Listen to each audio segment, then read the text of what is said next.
My phone buzzed at 6 a.m. last Tuesday.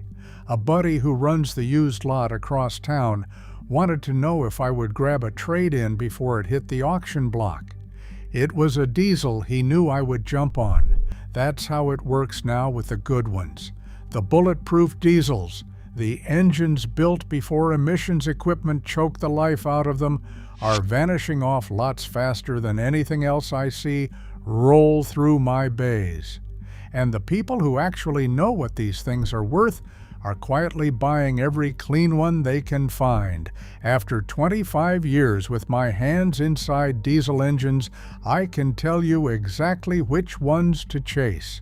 Today, I'm counting down 8 that will outlive almost everything else on the road. Let us get into it.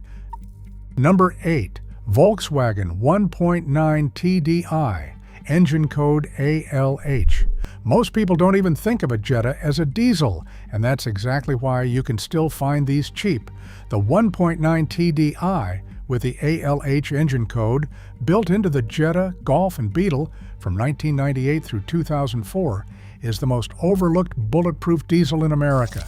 It's a tiny 90 horsepower 4-cylinder, and on paper that sounds like nothing. But here's what matters. It's a cast iron block, an 8-valve head about as simple as an engine gets, and a Bosch mechanical-style injection pump with almost nothing to fail. I've personally seen these cars cross 400,000 miles. Documented examples have gone past 500,000 miles on the original internals. And while they're doing it, they're returning 45 to 50 miles per gallon. That's not a typo. A 25-year-old economy car that outruns most new hybrids on fuel economy and will run until the body rusts away around it. Last year, a college kid brought me a 2003 Jetta TDI he paid $4,200 for. He wanted to know if it was worth fixing. I checked it over and laughed. The thing had 230,000 miles, and the engine was healthy as a horse. I told him to keep driving it to 400,000 miles. Here's the one thing that will kill this engine if you ignore it. It's an interference design, which means if the timing belt snaps, the valves and pistons meet and the engine is done. The belt needs to come out every 100,000 miles, no exceptions, and you replace the tensioner, idlers, and water pump at the same time. A full timing belt job runs about $600 to $900. Skip it, and you're buying a new engine. Do it on schedule, and this thing is functionally immortal. When you're shopping one, first, ask for proof. The timing belt was done and when. No paperwork. Assume it's due and negotiate. Second, cold start it and watch for excessive white smoke and hard cranking, which points to tired glow plugs, a cheap fix. Third, check under the turbo for oil seepage on high-mileage cars. If you want the cheapest entry into the diesel world that will never let you down, this is it. Number 7, Mercedes-Benz OM61 Turbo Diesel. If you've ever heard someone say a car will run 1,000,000 miles, there's a good chance they were talking about this engine. The OM61, the 5-cylinder diesel Mercedes built from 1974 to 1991, is the one that put diesels last forever into the public imagination. You'll find it in the WN23 300D sedan, the 300TD wagon, the 300CD coupe, and the WN26 300 SD, and it earned its legend the hard way. Mercedes built around 2.7 million of these over 17 years. Owners routinely take them past 500,000 miles. A 1979 300TD wagon crossed the auction block a few years back with 782,000 miles on it. It was in beautiful shape, still running the original block. That's not a fluke. That's just what this engine does when you change the oil. The turbocharged version makes around 120 to 125 horsepower and 184 pound-feet of torque. Now, I'll be honest with you, these are slow. 0 to 60 takes the better part of 17 seconds in the naturally aspirated cars. And even the turbo isn't going to thrill anyone. But that's not the point. The point is a cast iron, mechanically injected diesel with no computer to brick and no emissions hardware to clog, in a body that Mercedes overbuilt like a bank vault. A customer of mine bought a tired-looking 300 SD for $5,000, put a weekend of love into it, and now uses it as his daily. He tells everyone it's the last car he'll ever buy. He might be right. What to watch for? These are 40+ years old, so condition and rust matter more than mileage. First, check the body and floor pans hard, because a rusty W123 is a money pit, no matter how good the engine is. Second, look at the service history and whether someone's been replacing the rubber, because fuel lines, vacuum hoses, and coolant elbows all get brittle with age. Third, listen for the vacuum system, since the door locks and shutoff run off vacuum on these, and leaks are common. Parts can take some hunting, but the community keeps these alive. Buy a clean one, and it'll bury you. Number 7 leads into something bigger though, because the next engine is the one Ford is quietly worried about losing from the used market entirely. Number 6, Ram 6.7 Cummins 2019 and newer. Everybody romanticizes the old mechanical Cummins engines, and we'll get to those, trust me. But the modern 6.7 Cummins, specifically the 2019 and newer trucks, deserves a spot on this list because it's the best blend of brute torque and long-term durability Ram has ever sold.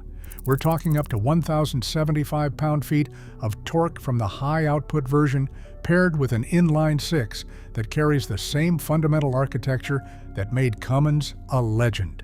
Here's the thing, dealers don't volunteer. The early 6.7 Cummins, from 2007.5 through about 2012, had real headaches, e.g. R coolers, DPF clogging, and the variable geometry, turbo, gunking up. By the time you get to the 2019 refresh, Cummins and Ram had years to sort the emissions plumbing, and the engine that came out the other side is a workhorse. It's an iron block and inline 6, which is inherently better balanced and easier to work on than a V8, and it makes its monster torque down low where towing actually happens. I had a contractor bring me a 2020 Ram 2500 with 140,000 miles of brutal job site abuse. The only things I touched on it were filters, fluids, and a set of brakes. The engine didn't have a single complaint. The catch with any modern diesel is the emission system, and you have to keep it healthy. First, when shopping, scan it for stored codes around the DPF, EGR, and DEF systems, because a neglected emission setup gets expensive fast. Second, check that DEF has actually been topped off and the system isn't throwing countdown warnings. Third, on a test drive, get it up to highway speed under load and feel for a smooth, lag-free pull. Buy one that's been maintained and you've got a 400,000-mile truck. Buy a neglected one and you've got a project. Number 5, Ford 6.7 Power Stroke. Ford spent the 2000s getting humiliated by the 6.0 and 6.4 Power Stroke engines. Engines I've made a small fortune fixing and would not wish on my worst enemy. So when they brought diesel development back in-house and launched the 6.7 Power Stroke in 2011, nobody trusted it. They should have. This is the engine that redeemed Ford's diesel reputation, and the sweet spot years from roughly 2017 to 2019 are some of the most reliable heavy-duty diesels you can buy used right now. The current versions make somewhere between 400 and 475 horsepower and have climbed past 1,000 pound-feet of torque. It's a compacted graphite iron block. It's smooth, it's quiet, and it tows like the world is ending. After watching the 6.0 Grenade itself for a decade, seeing the 6.7 just work was almost emotional for guys like me. Now I have to give you the one real warning on this engine. Certain model years use a Bosch CP4 high-pressure fuel pump, and when that pump fails, it can send metal shavings through the entire fuel system and take injectors with it. That repair can run well into 5 figures. It's not common, but it happens, and it's the single thing that separates a smart 6.7 buyer from a sorry one. So here's your checklist. First, find out the maintenance history on the fuel system and ask whether any pump protection or disaster prevention measures have been done.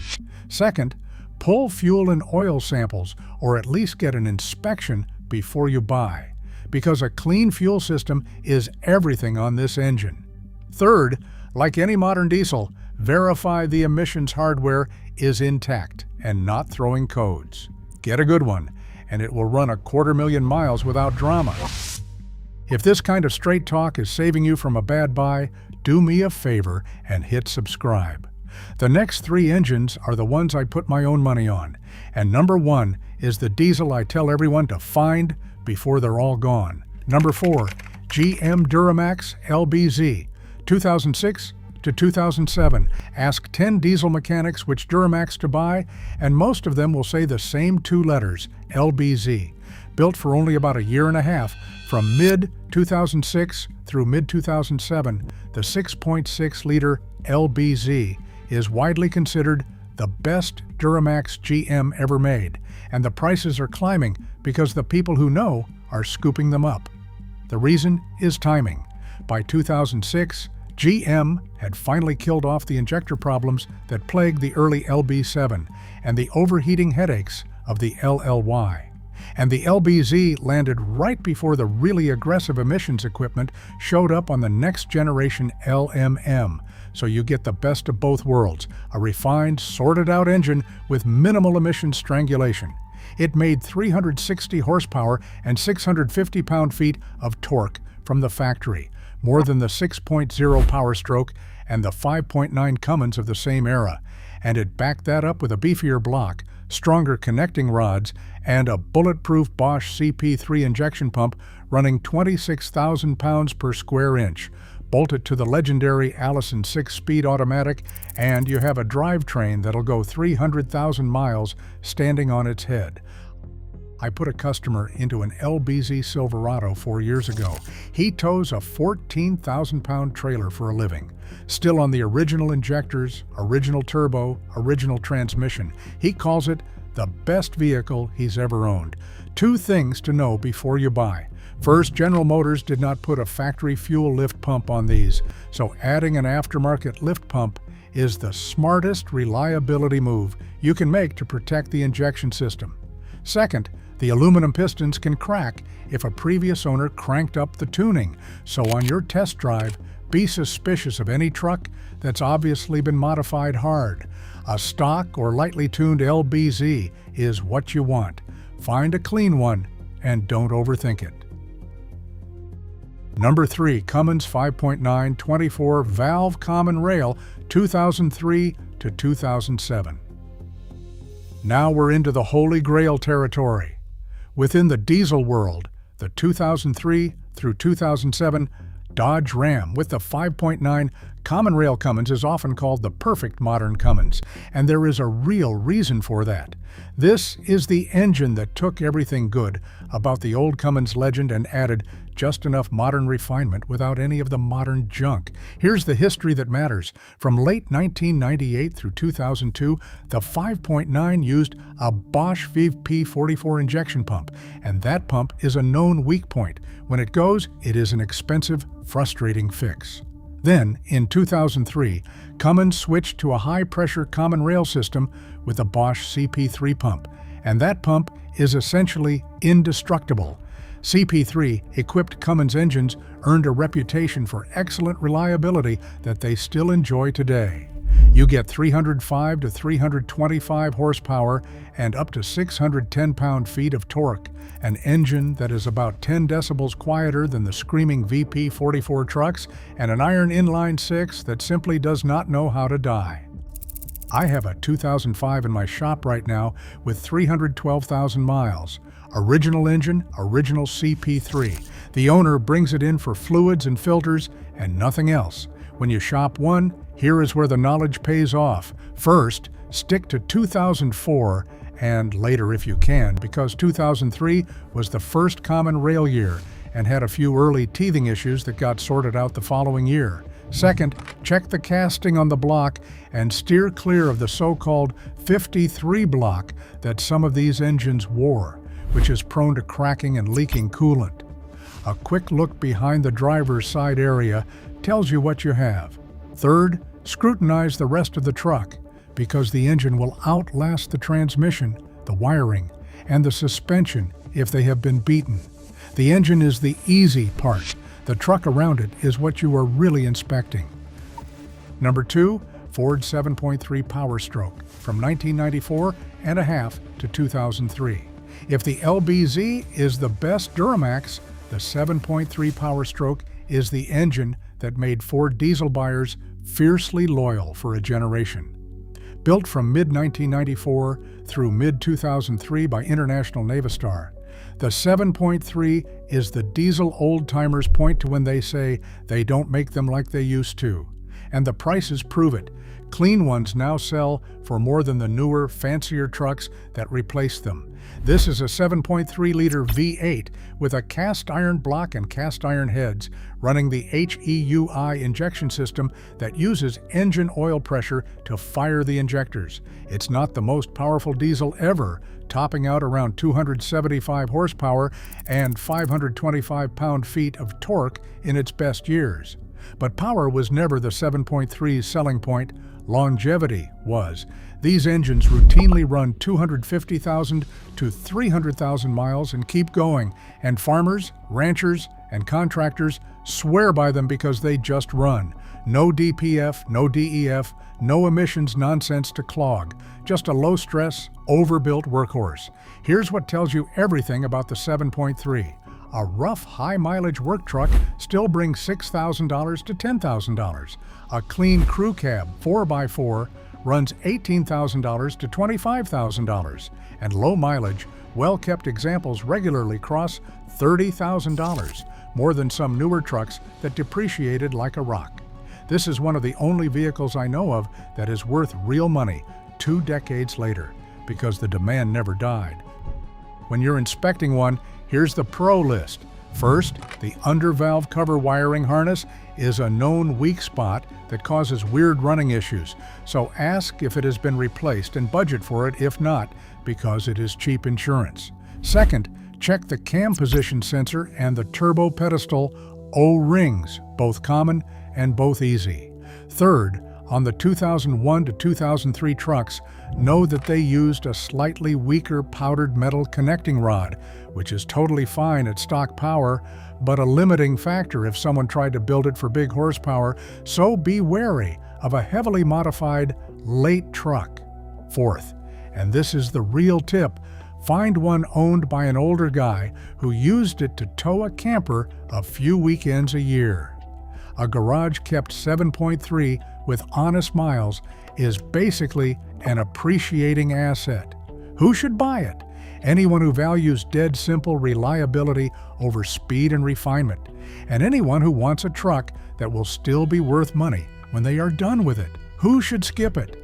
If you want a quiet, modern, fuel-efficient daily driver, this is not that. It is loud, it is old school, and it drives like a 20-year-old work truck because it is one. But it is a work truck that will outlive you. Number 1, Cummins 5.9, 12-valve, 6BT from 1989 to 1998. And here it is, the one I would tell my own family to find, the 5.9 12-valve. Cummins, known as the 6BT, built into Dodge Rams from 1989 through 1998, is widely regarded as the most bulletproof diesel engine ever put in a pickup truck. Clean ones are getting genuinely hard to find because everyone who understands them refuses to sell. Let me explain why this engine is special in a way nothing modern can touch. It is a mechanically injected inline 6. No computer, no electronics to fail, no emissions equipment. The fuel system is purely mechanical, the internals are forged, and the whole thing was designed as a commercial-grade engine that Dodge happened to drop into a consumer truck. That is the secret. This was built to industrial standards, and it shows. These engines routinely run past 500,000 miles, and there are countless examples still working in school buses, farm equipment, and commercial trucks decades later. When people say an engine cannot be killed, this is the one they mean. The crown jewel is the 1994 through 1998 version with the Bosch P7100 inline injection pump, known as the P-pump. Diesel guys treat a P-pumped 12-valve like buried treasure because it is both indestructible and wildly capable, and the prices reflect it. I have watched clean P-pump trucks double in value over the last several years. I bought one for myself 9 years ago, a 1996 with 180,000 miles for $11,000. People thought I overpaid. Today it has 290,000 miles. I have done nothing but maintenance and a water pump, and it is worth more than I paid for it. That is not a vehicle. That is an investment that happens to tow. Here's your buying checklist, and pay attention because these are getting picked over. First, the so-called killer dowel pin. A dowel pin that can back out and drop into the timing gear is a known issue, but it is a cheap, easy preventive fix. So ask if it has been addressed, and do not panic if it has not. Second, strongly favor the 1994 to 1998 P7100 trucks for both reliability and capability. Within those, a manual NV Forward 500 transmission is far tougher than the early automatics. Third, as always with these, the truck wears out before the engine, so inspect the body, the frame, and the transmission harder than you inspect the motor. Fourth, walk away from anything that has been wildly overbuilt, because a 12-valve abused by a teenager with a fuel plate is a different animal than a clean, honest one.